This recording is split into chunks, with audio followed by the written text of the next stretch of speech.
자리에 앉겠습니다. 지난주 우리는 요한복음 1장의 다니엘 이야기를 우리가 함께 보았습니다. 나사렛에서 예수에게서 무슨 선한 것이 날 수 있겠는가 하며 이 회의를 품은 나다나엘이 직접 예수님을 만나게 됐을 때에 삶의 진리와 인간의 구원이 예수님에게 있다라는 것을 그가 찾게 됩니다.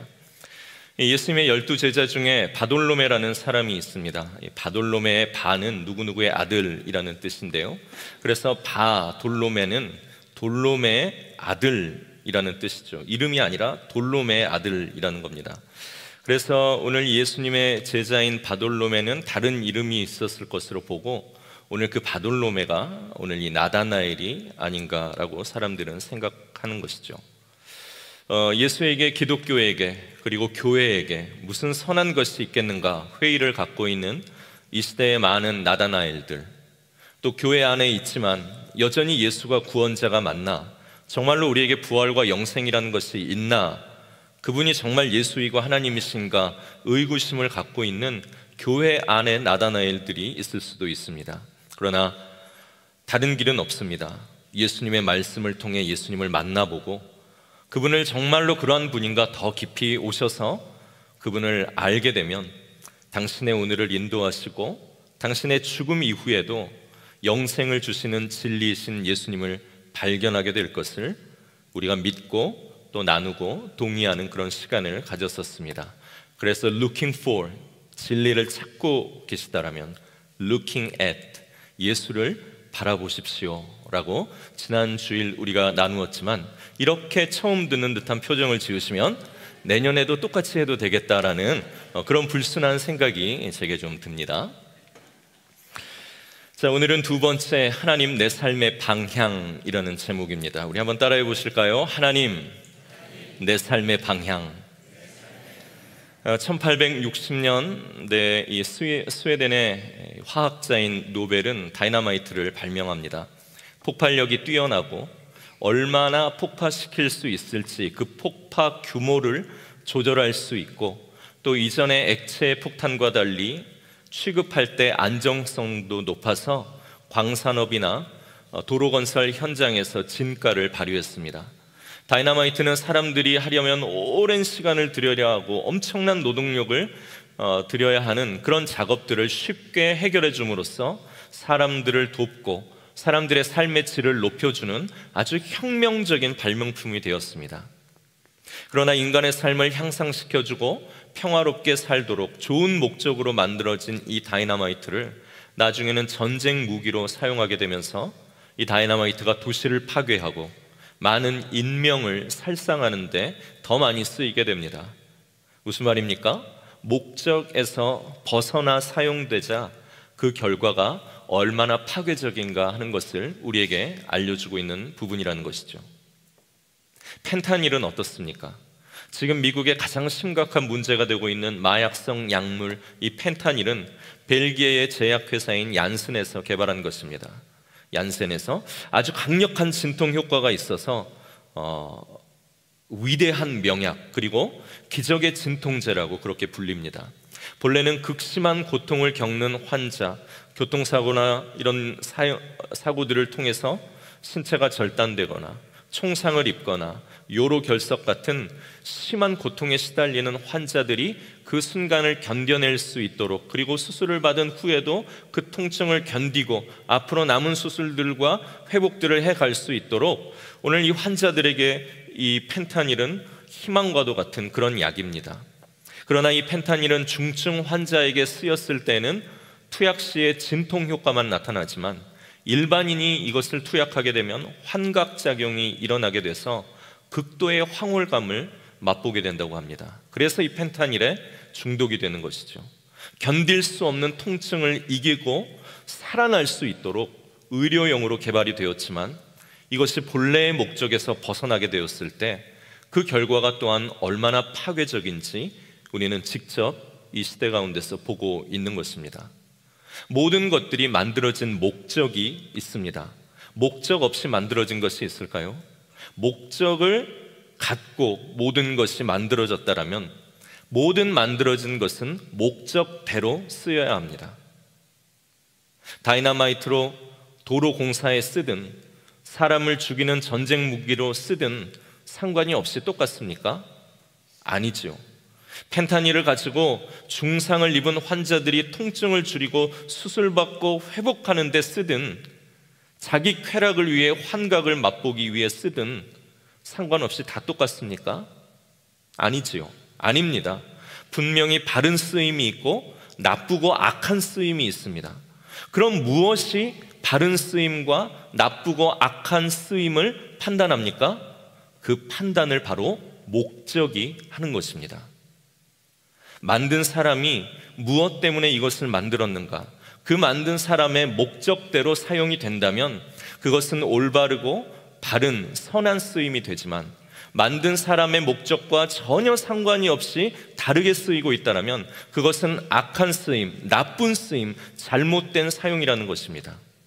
물론 이것이 성립하기 위해서는 만든 사람이 선하고 선한 그분이 선한 목적으로 만들어야 한다는 전제가 물론 먼저 필요한 것이긴 하겠지요.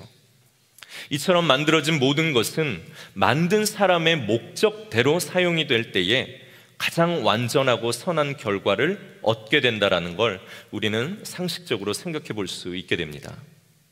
우리 인간도 마찬가지죠. 오늘 우리가 읽은 이사야서의 말씀은 우리를 만드신 하나님께서 우리 인간을 만드신 목적에 대해서 들려주고 있습니다. 이사야서 43장 21절 제가 다시 한번 읽겠습니다. 이 백성은 내가 나를 위하여 지었나니 나를 찬송하게 하려 함이니라. 시편 105편에 여호와는 선하시니 그 인자하심이 영원하고 그의 성실하심이 대대에 미치리로다 하고, 성경을 열면 성경에는 온통 하나님께서 얼마나 선하신가를 우리에게 들려주고 있습니다. 그 선하신 하나님께서 선하신 목적을 가지고 우리 인간을 창조하였는데 그 목적이 무엇이냐면 내가 나를 위하여 지었고 나를 찬송하게 하려고 지었다라는 겁니다. 그래서 하나님이 만드신 이 목적대로 온 우주와 우리 인간이 살아간다면 우리는 선한 결과와 옳은 열매들을 맺으며 우리에게 주어진 완전한 행복을 삶에서 누리겠지만, 이 목적을 버리고 이 목적에서 벗어나며 살아간다면 그의 인간됨과 그 삶의 내용은 창조주의 목적에서 벗어나 만드신 자의 의도에서 벗어나 나쁜 결과와 악한 열매를 맺을 수밖에 없다고 할 수 있다는 것이죠. 하나님께서는 사람을 만드신 목적을 내가 나를 위해 지었고 나를 찬송하게 하기 위하여 지었다라고 합니다. 그런데 이 말씀 어떻습니까? 솔직히 좀 받아들이기 거북하지요. 아니 무슨 김정은도 아니고 뭐 이런 독재자 같은 말이 어디 있는가 싶습니다. 아니 그럼 내가 인간의 자유도 없고 존엄도 없고 내가 할 어떤 인생을 누릴 만한 아무 즐거움 그런 것이 나에게 없다는 것인가? 교회에 와서 그냥 로봇처럼 매일 찬송가만 불러야 한다는 것인가? 그러기 위해 나를 창조했다고 하는 반감이 들 수 있습니다. 왜 이런 말씀을 하나님이 우리에게 들려주셨는가는 오늘 이 이사야서 43장의 배경을 우리가 좀 알면 이해가 됩니다. 오늘 이사야서 43장의 말씀의 배경은 하나님께서 이스라엘 백성들을 회복시키려는 하나님의 계획과 큰 기쁨을 가지고 하신 말씀입니다. 하나님께서는 이스라엘 사람들을 자기의 백성, 자기의 자녀로 선택하셨습니다. 자녀를 보면 우리가 누구를 안다고 하죠? 옆집 사람이요? 자녀를 보면 부모를 안다라고 하는 이야기가 있고 실제로도 그렇습니다. 하나님의 자녀를 통해서, 하나님의 백성을 통해서 하나님을 볼 수 있는 것입니다. 자녀들이 부모를 드러내는 것은 부모의 큰 기쁨이고 자녀의 영광입니다. 부모에게 가장 상처가 되는 말이 뭘까요? 나는 엄마 아빠처럼 안 살 거야. 제가 우리 아이들을 앉혀놓고 가끔 이렇게 얘기합니다. 너희들 중에 목사가 됐으면 좋겠다. 그랬더니 우리 아이들이 이래요. 나는 아빠처럼 안 살 거야. 얼마나 큰 상처가 되는지 모릅니다. 가장 영광스러운 말, 그것이 무엇입니까? 내가 존경하는 사람은 우리 아빠야. 내가 가장 사랑하는 사람은 우리 엄마야. 우리 부모님은 나에게 엄청난 영향력을 끼쳤고 내가 지금 이렇게 사는 것은 우리 부모님을 보고 내가 배웠기 때문이야 하는 그런 말이겠지요. 부모처럼 살고 싶다는 자녀는 부모에게 큰 기쁨과 영광이고, 선한 부모의 삶의 태도와 그 가정의 선한 방식의 삶이 세상으로 흘러가는 이런 선한 삶의 유전이 그런 방법으로 우리에게 일어나지 않습니까? 하나님께서 이스라엘 백성들을 자녀 삼으신 것은 그들을 통하여 선하신 하나님을 세상 가운데 드러내며 하나님의 나라를 보여주기 위하여 만든 것입니다. 그런데 하나님의 뜻, 하나님의 말씀과 이스라엘 백성들은 무관하게 살기로 합니다. 하나님께서 자기들을 창조하시고 창조하신 자기들에게 부여하신 하나님의 목적과 뜻이 있는데 그것을 완전히 버려버립니다. 그렇게 되자 이스라엘 백성 안에서 생겨나는 열매가 무엇입니까? 하나님의 목적과는 전혀 다른 내 뜻과 내 꿈의 성취를 위해 우상을 섬기고 그것을 이루기 위하여 서로를 향한 미움과 싸움이 일어나 힘과 돈이 그들의 삶의 이유와 목적이 되어버립니다. 돈과 힘, 우상과 증오가 사람과 세상을 어디로 이끌 수 있겠습니까? 그것은 끝없는 싸움과 서로 간의 갈등, 무시와 증오, 악한 열매와 악취일 것입니다. 하나님께서는 이처럼 창조주의 목적을 잃어버리고 그들의 삶을 나쁘고 악하게 사용하는 이들을 반드시 심판하십니다. 그런데 하나님의 심판이란 이대로 살다가 끝까지 가게 되면 어떠한 결말을 맞게 되는가 하는 것을 희미하게 맛보게 하시는 겁니다. 그러니 최후의 심판의 대상이 되지 말고 지금 돌아서서 너희 창조주를 기억하고 너희를 만드신 하나님의 뜻과 목적을 찾아 바른 방향으로 살아가라 기회를 주시는 것이 하나님의 심판의 의도이고 목적인 것입니다. 하나님의 뜻을 떠나 다른 방향으로 살아가던 이스라엘 백성들은 하나님의 심판을 받습니다. 그로 인해 그들은 전쟁에서 완전히 패하고 나라를 잃고 포로로 끌려가게 되며 바벨론에서 고통의 시간들을 겪지요. 그러나 그 아프고 서러운 시간에 그들이 섰을 때에야 오늘 그들이 누가 우리를 지으셨고 우리의 삶의 방향이 무엇이 잘못되었는가 하는 것을 기억해내게 됩니다. 그리고 그들이 마침내는 하나님께로 돌아와 내 꿈, 내 계획, 내가 원하는 성공과 내가 원하는 자녀들의 양육 방식이 아니라 나를 만드신 창조주 하나님의 뜻이 내 인생에 있고 내 자녀들에게 있고 내 가정과 교회에 있다는 것을 알고 하나님을 보는 것이, 그분의 방향대로 살아가는 것이 우리에게 행복이고 맞는 방향이구나 다시 생각하고 그들이 돌이키게 됩니다. 그때 하나님의 창조의 목적을 다시 찾고 그들이 돌이켰을 때에 하나님께서는 그들을 향해 기쁘게 내가 그럼 너희를 다시 회복시켜 주시겠다라고 약속하시는 겁니다. 피조물들이 창조주를 기억하여 다시 하나님께로 돌아서고 내가 내 인생의 즐거움들과 내 삶의 만족을 위해 애쓰고 수고하며 살았는데 그 삶의 결과가 우리를 향기나게 하고 피어나게 하는 것이 아니라 끝없는 싸움과 갈증과 갈급함 속에 놓여 있게 된다는 것을 알고 다시 하나님께로 돌아오기로 그들의 가정들이, 그들의 나라와 그들의 공동체가 결단했을 때 하나님께서 돌아오는 그들을 향하여서 환희와 기쁨에 차서 하시는 말씀이 오늘 이 이사야 43장의 말씀이라는 겁니다. 심판의 때가 이제 끝이 났다. 이스라엘이 다시 돌아온다니 내가 회복시키실 것이다.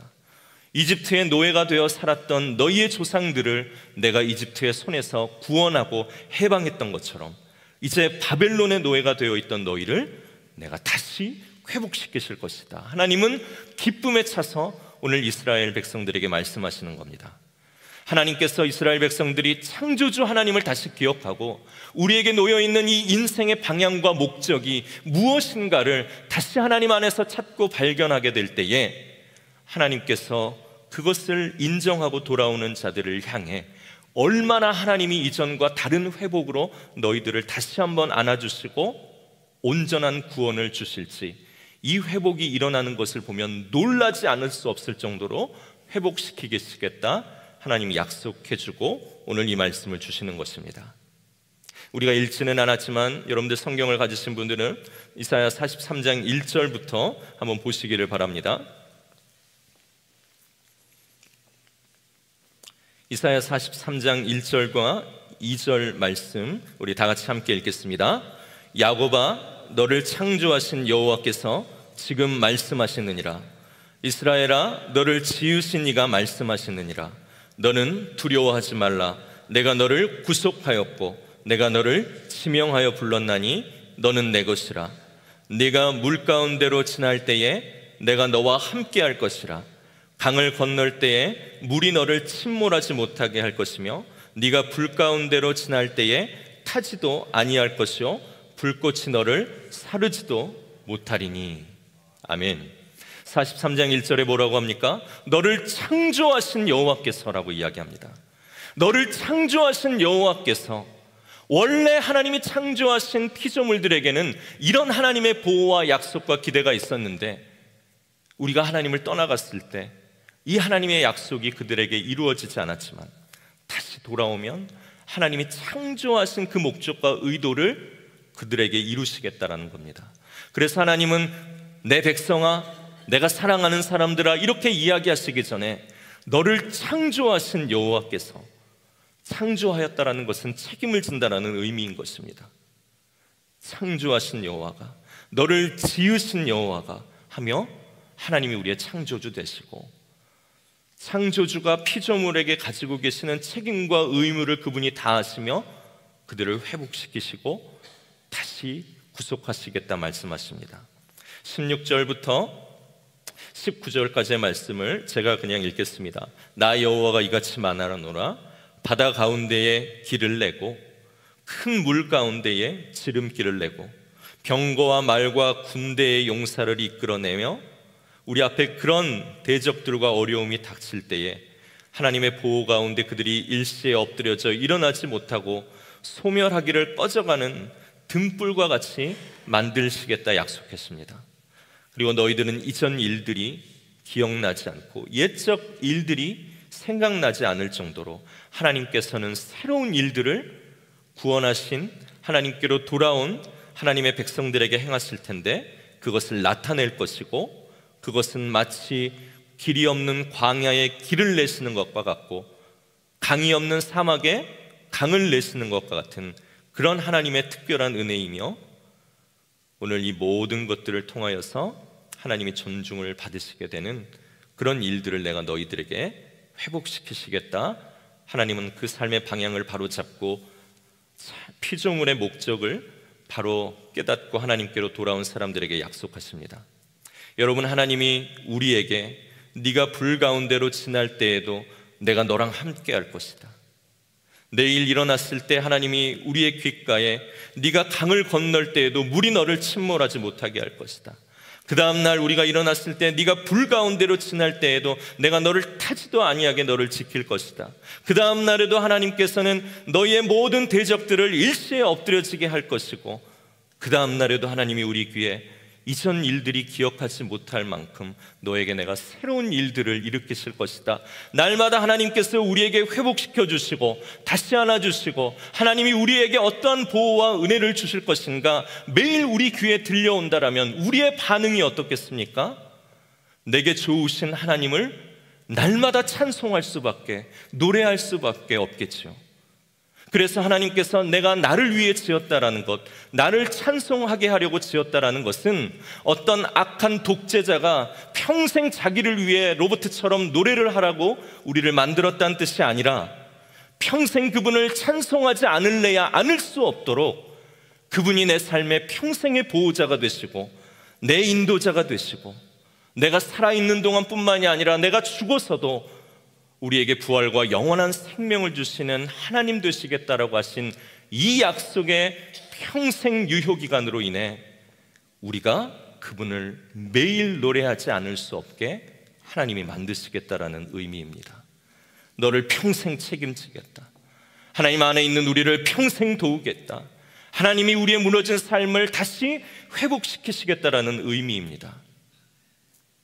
여러분, 우리가 하나님이 높다라고 박수를 친들 이미 가장 높으신 하나님이 얼마나 더 높아지실 수 있겠습니까?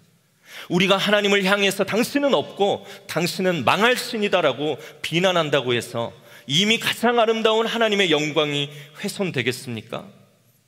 우리가 몇 곡의 노래를 하나님 앞에 드린다고 해서 이미 영광스러운 그분이 뭐 얼마나 조금 더 영광스러워지시겠습니까?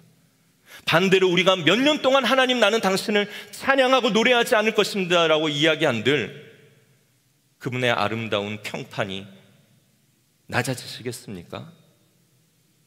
우리가 하나님을 찬양한다라는 것은 우리에게 유익한 것입니다.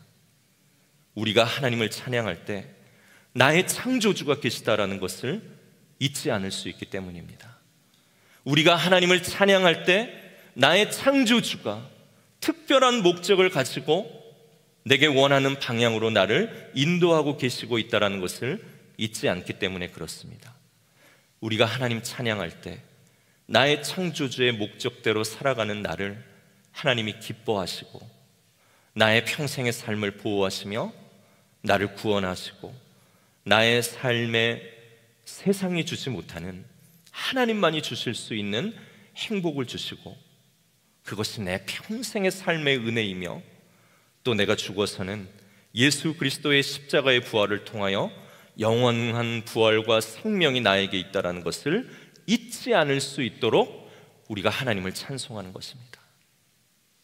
그래서 하나님께서 이 백성은 나를 위해 지었고 나의 찬송을 부르게 하기 위하여 하나님이 지었다라는 이 말씀은 하나님의 그늘 안에서 우리가 하나님으로 위로를 얻고 우리 인생의 모진 풍파와 삶의 역경이 몰아친다 할지라도 내 생명을 지금 인도해서 끌고 가시는 주권이 누구에게 있는가를 분명히 보게 하며 세상의 사람들과 같이 향방 없이 우리의 낮은 지혜와 지식으로 우리의 삶을 일구며 꾸미는 것이 아니라 모든 것을 아시고 모든 것을 하실 수 있는 창조주 하나님이 오늘 그분의 자녀를 인도하시고 보호하신다라는 이런 놀라운 은혜의 약속의 말씀이라는 것입니다. 우리가 찬양할 때 우리는 알게 됩니다. 시편 73편 23절부터의 아삽의 노래를 보면 우리가 알 수 있죠. 내가 항상 주와 함께하니 주께서 내 오른손을 붙드셨나이다. 주의 교훈으로 나를 인도하시고 후에는 나를 영광으로 영접하시리니 하늘 위에 주밖에 누가 있으리요. 땅에서는 우리가 하나님 말고 누구를 의지할 분이 있으리요. 내 육체와 마음은 쇠약해 가지만 하나님은 내 마음의 반석이시오. 내 영원한 재산이고 소유이며 내가 누릴 분깃이라고 말씀합니다. 하나님을 가까이함이 우리 인생의 복이고 내 피난처는 세상의 어떤 이름이나 세상의 어떤 힘과 권력이 아닌 오직 창조하시고 나를 인도하시고 나를 위해 놀라운 새 일을 하실 수 있는 하나님이 나의 피난처고 내가 숨을 뿐이라는 것을 오늘 아삽은 노래하고 말씀을 읽은 사람들은 노래할 수 있게 되는 것입니다. 그리고 그 주님의 행적을 모든 사람들에게 전파하리라 하며 오늘 우리의 삶이 어떠한 방향으로 가야 하는가를 또한 보여주고 있습니다. 하나님을 찬송하도록 우리를 지으셨다라는 것은 하나님께서 우리에게 하나님을 찬송하지 않을래야 않을 수 없는 일들을 보여주시겠다라는 의미입니다. 평생 하나님을 찬송하게 우리를 지었다라는 것은 하나님이 우리의 평생 그런 놀라운 은혜를 주시겠다라는 약속이기도 합니다. 나를 위해 지었고 나의 찬송을 부르게 하는 것이 하나님이 우리를 위해 지으신 목적이라는 것은 그런 보호와 하나님의 인도를 평생 내 삶에 베풀어 주시겠다는 놀라운 하나님의 은혜라는 것입니다. 그런데 우리가 생각해 보면 참 놀랍지 않습니까? 우리가 어떻게 이 하나님을 알 수 있었을까요? 우리도 세상 사람들처럼 인생의 목적이 뭐야? 신이라는 게 뭐야? 나를 인도하는 절대자가 있다는 게 무슨 그런 헛소리야 하며 내 자신의 기쁨과 쾌락을 위해 그리고 내 자신의 힘과 삶의 위치를 위해 끊임없이 경쟁하며 그렇게 살아갈 수도 있었을 텐데 어떻게 우리는 이 창조주가 계시다라는 것을 알고 창조주가 우리에게 원하는 방향과 삶의 내용이 있다는 것을 우리는 어떻게 알게 되었을까요? 바울은 이렇게 말합니다. 너희가 그 은혜를 인하여 믿음으로 말미암아 구원을 얻었나니 이것이 너희에게서 난 것이 아니요 하나님의 선물이라 말씀합니다. 우리가 성경 공부해서 모태 신앙인으로 태어나서 내가 신에 대해서 탐구적이어서 하나님을 알게 된 것이 아니라는 겁니다. 모든 것이 우리에게서 난 것이 아니라 하나님께서 오늘 우리의 마음을 먼저 두드리시고 그분이 우리에게 먼저 찾아와 주시고 먼저 보여주셔서 알게 되고 믿게 된 우리의 구원, 우리 인생의 목표와 방향의 모든 지혜와 지식들이 오늘 하나님이 우리에게 주신 놀라운 선물이라고 바울은 그렇게 고백합니다. 몰랐다라면 오늘 우리는 멸망의 길 위에서 인간의 바른 목적과 창조주의 의도를 상실한 채 다른 사람들과 똑같이 경쟁하고 신이 없는 이들과 똑같은 삶의 목적을 가지고 쉼없이 살았을 텐데 하나님이 있다라는 것을 알게 하시고 하나님이 믿어지게 하시고 창조주가 피조물에게 이런 인생의 방향이 있고 우리 죽음 후에 무엇이 준비되어 있는가를 알게 하신 이 모든 것들이 놀라운 하나님의 선물이라는 것을 기억할 때 오늘 우리가 어떻게 이 하나님을 노래하지 않을 수 있겠습니까? 어떻게 이 하나님을 찬송하지 않을 수 있겠습니까? 그래서 오늘 이 백성은 내가 나를 위하여 지었나니 나를 찬송하게 하려 함이다라는 이 말씀의 참 의미를 오늘 우리가 다시 한번 생각해 보게 됩니다. 이제 우리의 인생의 시간이 남았습니다. 하나님께서 창조하신 나는 어떻게 살아야 할까요? 하나님께서 이루어 주신 우리의 가정은 어떻게 살아가야 할까요? 하나님께서 내게 주신 그 자녀는 그 자녀의 삶의 목적과 방향을 우리가 또한 어떻게 설정해 주어야 할까요? 하나님께서는 장차 내게 무엇을 주기를 원하실까요? 그리고 그것을 받는 우리는 지금 이렇게 사는 것이 맞는 모습일까요?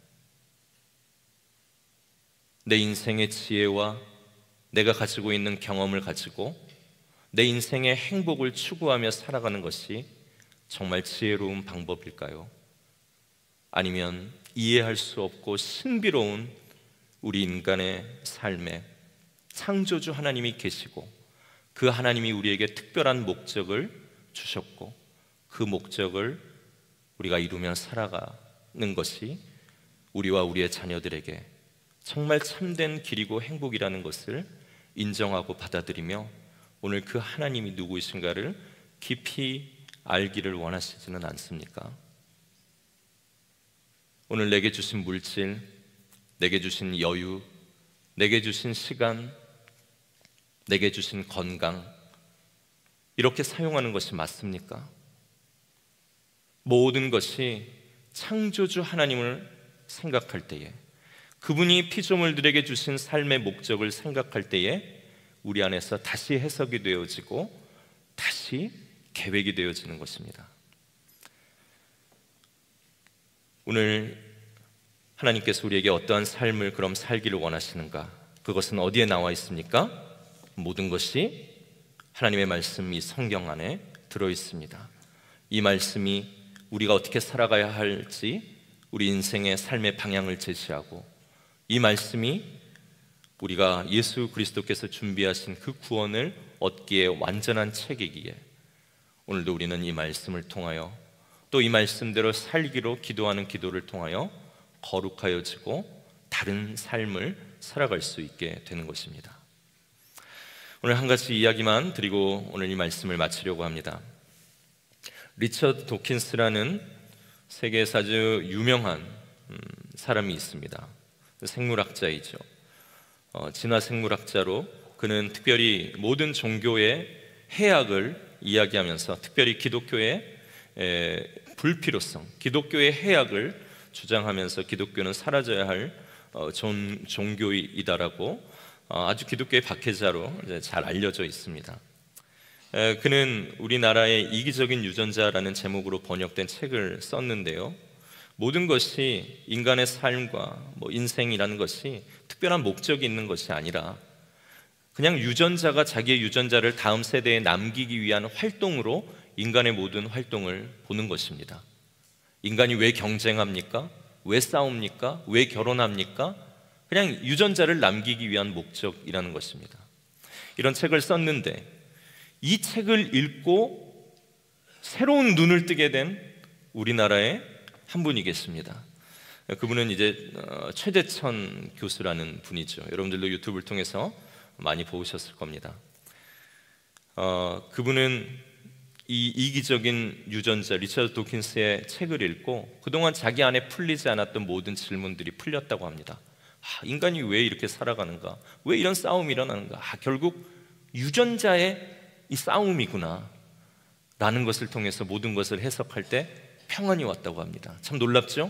성경을 읽고 하나님 안에서 해석하는 우리의 삶도 평안을 주지만 하나님은 없고 그런 유전자로서의 모든 활동들이 결국 우리의 활동이다라고 이야기하면서 평안을 느꼈다라는 겁니다. 그런데 이분이 참 놀라운 것이 뭐냐면 이분의 부인이 아주 독실한 크리스찬입니다. 목사님의 딸로 이렇게 결혼을 하게 돼요.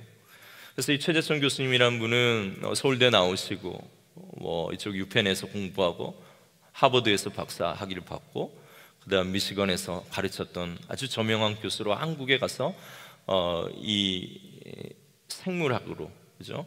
진화 생물학자로서 거의 한국의 개척자와 같은 최고의 권위자입니다. 그런데 이 진화 생물학자로 인간의 삶의 목적은 전혀 없다라고 믿고 있는 이분이 아내와 함께 교회를 나간다는 겁니다. 이제 그러면서 기독교에 대해서 보게 된, 또 갖게 된 그런 느낌이 있는데 그것을 이야기한 인터뷰가 있는데 한 50초 정도 되거든요. 그리고 우리가 그것을 보고 한번 마지막 이야기를 나누도록 하겠습니다.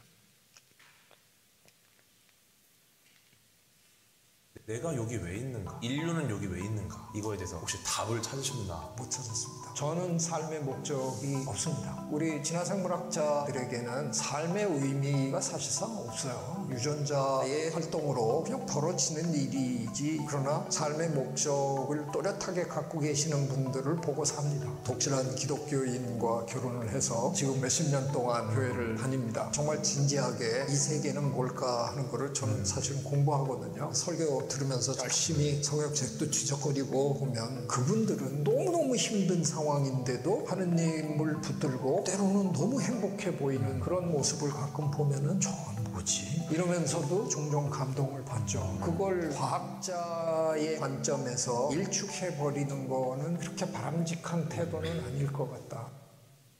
네, 보셨죠? 진화 생물학자의 삶은 삶의 목적이 없다는 겁니다. 유전자의 활동일 뿐이지. 그런데 이분이 어디에서 깊은 인상을 받습니까?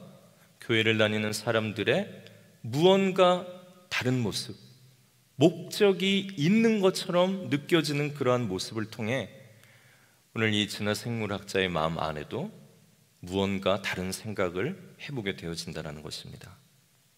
그러면서 과학자이지만 진화생물학자로 인생의 목적이 없다라고 믿고 있지만 이것을 그냥 일축해버릴 수는 없다라고 자기의 생각을 이렇게 표현하고 있는 좀 인상적인 인터뷰를 보았습니다.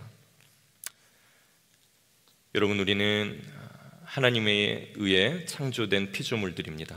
그리고 그분이 우리를 지으셨기에 그분의 목적이 우리 안에 있습니다. 하나님을 찾은 사람들은 우리가 만들어진 목적대로 살아갈 수 있습니다. 그 목적대로 살아간다는 것은 너무나도 아름답습니다. 왜냐하면 아름다운 하나님을 반영하는 삶이 되기 때문에 그렇습니다. 지난주의 말씀처럼 우리 하나님은 변덕장이 신이 아닙니다. 그분은 완전한 사랑이십니다. 그분이 변덕장이 신이라면 그분을 반영하는 우리들도 변덕이 심하고 그 신들을 쫓아 살아가는 이미지를 갖게 되겠지만 온전한 사랑이신 하나님은 자신의 이미지와 자기의 호흡을 우리 인간에게 주셨습니다. 그리고 인간의 삶을, 인간의 목적을 힘으로 쟁취하고 싸워서 우위를 선점하고 비열하게 넘어뜨리며 높은 곳으로 올라가는 것을 자랑으로 여기게 하는 것이 아니라 우리를 창조하신 하나님처럼 모든 것들을 사랑하고 사랑으로 다스리는 삶으로 우리를 살게 방향과 목적을 설정하여 주셨다라는 겁니다. 이 얼마나 복된 삶입니까? 그래서 하나님의 사람들이 가는 곳에 하나님의 나라가 이루어지고 그 나라를 이루는 우리가 복을 더 많이 달라고 기도하는 것이 아니라 이미 하나님을 알고 있기 때문에 복 자체가 되어서 우리가 가는 그곳에 하나님의 나라가 이루어진다라는 것입니다. 복음이라는 것은 우리의 삶이 변했다라는 것을 의미합니다. 그냥 예수 그리스도가 무엇을 하셨는가에 대한 지식을 아는 것이 복음이 아니라 그 복음 때문에 내 삶의 방향이 바뀌었다라는 것을 의미하는 것입니다. 내가 이 하나님의 목적대로 살아간다면 누가 가장 먼저 알까요? 오늘 최재천 교수님처럼 자기의 가장 가까운 사람들이 먼저 알게 될 겁니다. 그리고 놀랍고 특이한 삶의 모습을 보면서 참 목적을 찾고 그 목적을 우리에게 주신 창조주 하나님을 그들도 발견하게 될 것입니다. 그래서 그 목적대로 살아가는 사람은 하나님을 반영하기도 하지만 그 하나님을 소개하고 누군가로 하여금 구원을 얻게 하는 도구가 되니 그 사람을 하나님의 복이라고 이야기하고 그런 가정, 그런 자녀, 그런 교회를 하나님의 복이라고 이야기하는 것입니다. 소요리 문답 첫 번째에 보면 인간 최고의 목적은 하나님을 영화롭게 하는 것이 우리의 삶의 목적이라고 이야기합니다. 하나님을 영화롭게 한다는 것은 그렇게 사는 것입니다. 오늘 최재천 교수의 부인이 오늘 믿지 않는 자기의 남편, 한국의 대표적인 무신론자이면서 인생의 목적이 없다라고 믿는 이 남편에게 자기의 삶을 통하여 하나님의 영광이 어떤 것인가를 드러냈던 것처럼 오늘 하나님을 영화롭게 한다라는 이 목적을 이루는 것은 그렇게 살아가는 것입니다. 그리고 그렇게 살아가는 우리가 하나님의 복이 되는 것이죠. 오늘 우리 교회를 그렇게 복으로 부르셨습니다. 그리고 우리를 그런 복된 존재로 부르셨습니다. 우리의 남아있는 인생 어떻게 사시겠습니까? 지금이라도 다시 한번 창조주 하나님이 계심을 믿고 그 하나님이 우리에게 가르쳐 주신 그 삶의 방향과 내용들을 우리가 살기로 결단하며 이제 2025년 다시는 돌아오지 않습니다. 우리가 그냥 대충 무신론자처럼 보낸 이 하루가 우리에게 다시는 돌아올 수 없는 하루랍니다. 그리고 우리에게는 분명한 죽음이라는 끝이 있습니다. 이 남아있는 시간을 우리를 창조하신 좋으신 하나님을 반영하고 그 하나님이 우리의 자녀들의 지혜와 지식이 또한 되어서 하나님을 아는 지식이 이 세상 가운데로 계속 흘러 하나님의 나라가 우리 가운데서 끊어지지 않다가 예수님이 다시 오시는 날 잘하였다 충성된 종아라고 우리를 칭찬하실 때 우리가 그 칭찬을 기대하며 오늘도 주님 앞에 서기로 하는 그런 결단하며